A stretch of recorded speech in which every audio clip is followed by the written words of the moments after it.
what is a typical Ballast Point take of more hops, more flavor. Right. Yeah, so generally, if you're taking a basic style, having that little bit of either hop bitterness or hop flavor kind of put into the beer at a not a normal place, maybe not on the front of the palate or not on the back of the palate as you're drinking it.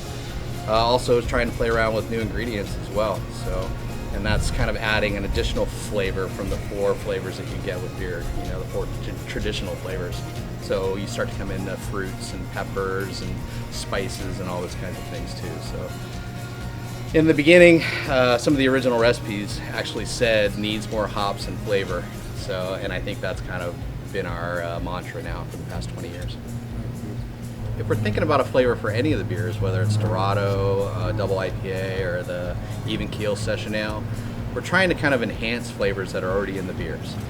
Habaneros have kind of a nice, sweet, fruity flavor to it. And sometimes if you drink a habanero and you go back and forth between a habanero and a regular Sculpin, the flavors kind of start meshing in. Obviously the heat's going to stand out a little bit more, but it's the same way with the pineapple and the grapefruit. Those are both qualities that come from the hops that are in our beer flavored Sculpin. So to kind of put those in just kind of accentuates it, and I think it also brings non-IPA beer drinkers into the IPA mix a little bit. I think the adjuncts and the fruits that are in it are a great excuse for them to try it, and then they realize that it's just a great beer with fruit in it, and then that kind of launches them into the whole craft beer scene. So one last question.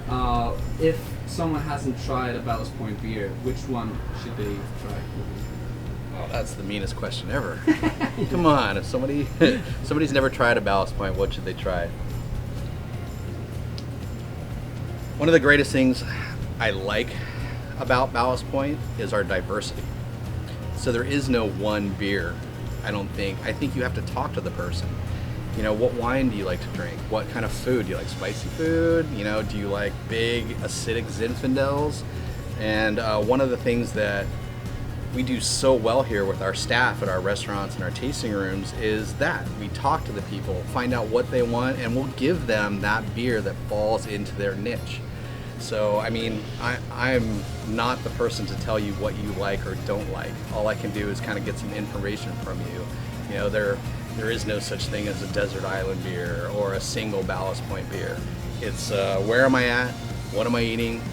What time of year is it? What time of day is it? And then I can kind of narrow it down into 1 or 2 beers that you might like to try.